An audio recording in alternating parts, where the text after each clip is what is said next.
آج ہم تہجد کی نماز کے حوالے سے جانیں گے کہ تہجد کی نماز بہت اہمیت والی نماز ہے، اور سرکار کریم صلی اللہ علیہ وآلہ وسلم نے بھی اس نماز کو ادا فرمایا ہے۔ اور تہجد کی نماز کے حوالے سے آج جانیں گے کہ اس کی نیت کیا ہے، اس کی رکعتیں کتنی ہیں، اور اس میں کون کون سی صورتیں پڑھیں گے، اس کا کیا وقت ہے۔ تو آئیے جانتے ہیں۔ سب سے پہلے اس کا وقت کیا ہے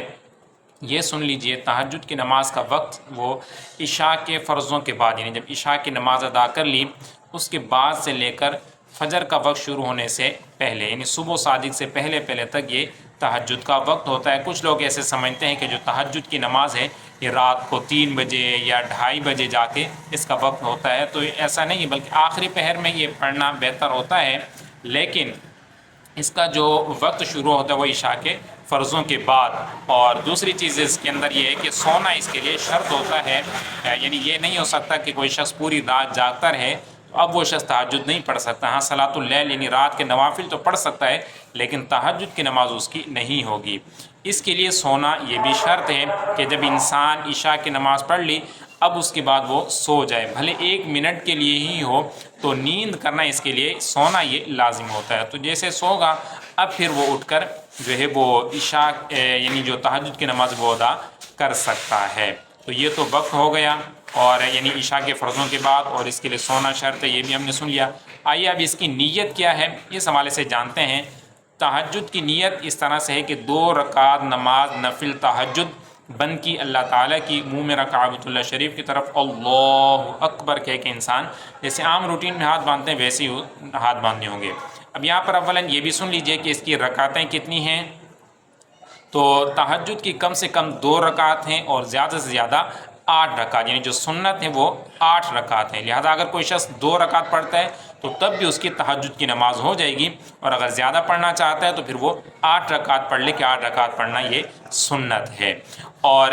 ایک سلام کے ساتھ بھی پڑھ سکتے ہیں، اور 2 کر کے بھی پڑھ سکتے ہیں۔ اگر ایک ساتھ کوئی شخص پڑھنا چاہتا ہے تو یوں نیت کرے گا کہ 8 رکعت نماز نفل تہجد بن کے اللہ تعالیٰ کی، منہ میں رکھ کعبۃ اللہ شریف کی طرف اللہ اکبر، اور پھر جیسے عام روٹین کے مطابق ثنا شروع کرتے ہیں تو ویسے ہی اس نے ثنا پڑھنی ہوگی۔ یعنی اگر 2 رکعت مثال کے طور پر اس نے پڑھنی ہے تو ثنا پڑھے گا، اور پھر اس کے بعد سورہ فاتحہ اور کوئی سورت پڑھے گا، رکوع سجدہ کرے گا، پھر کھڑا ہو جائے گا، اور پھر کھڑا ہو کر سورہ فاتحہ سورت اور رکوع سجدہ کر کے بیٹھ جائے گا، اور جو اتحیات پڑھے گا، درود ابراہیم اور دعا پڑھ کے سلام پھیر دے گا۔ تو یہ 2 رکعت تہجد ہو جائیں گی۔ اور پھر اگر مزید پڑھنی ہے تو پھر اسی طرح کھڑا ہو جائے گا، اور پھر نیت کرے گا کہ 2 رکعت نماز نفل تہجد بن کے اللہ تعالیٰ کی، منہ میں رکھ کعبۃ اللہ شریف کی طرف اللہ اکبر، اور پھر جس طرح سے پہلے 2 رکعت پڑھی بالکل اسی طرح سے ان 2 رکعت کو بھی ادا کرے گا۔ یعنی اگر 8 رکعت پڑھنا چاہتا ہے اور 2 کر کے پڑھنا چاہتا ہے تو یہ طریقہ ہم نے سن لیا۔ اور اگر کوئی شخص 8 رکعت ایک سلام کے ساتھ پڑھنا چاہتا ہے تو اس کا طریقہ کار یہ ہوگا کہ نیت تو بتا دی ہم نے کہ 8 رکعت نماز نفل تہجد بن کے اللہ تعالیٰ کے لیے اللہ اکبر کہتے ہوئے اس نے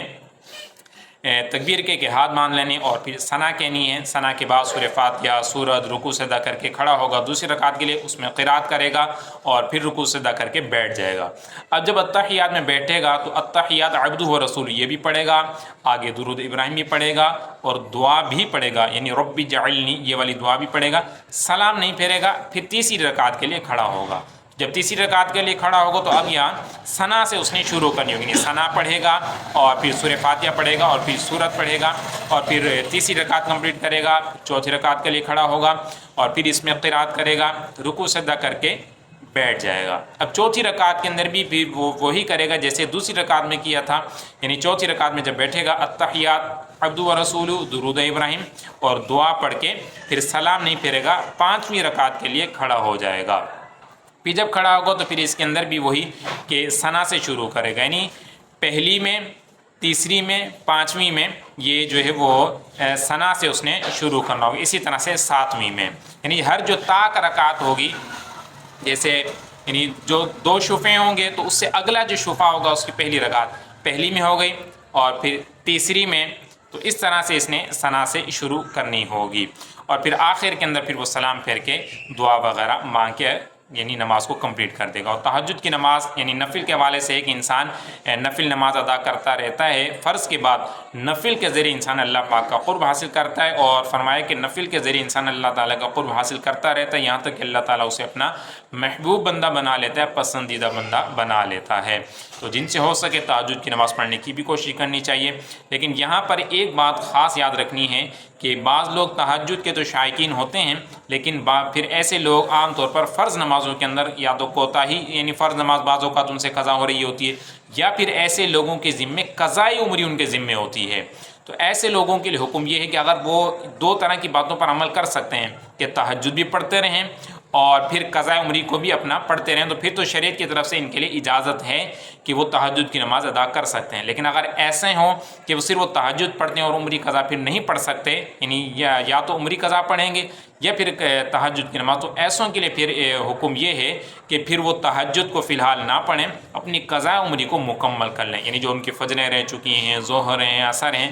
کیونکہ کل بروز قیامت ہم سے نفل کے بارے میں نہیں پوچھا جائے گا۔ ہاں فرض، چونکہ جب انسان بالغ ہو گیا تو اب اس کے اوپر فرض نماز ادا کرنا یہ لازم ہے ہر عاقل بالغ کے اوپر، تو فرض نمازوں کو جتنا جو قضاء عمری ہیں جتنا جلدی ہو سکے ان نمازوں کو ادا کرنے کی کوشش کرنی چاہیے، اور پھر جو نوافل وغیرہ پھر ان کو بھی انسان ادا کرے اور ان کے جو فضائل و برکات ہیں انہیں بھی حاصل کرے۔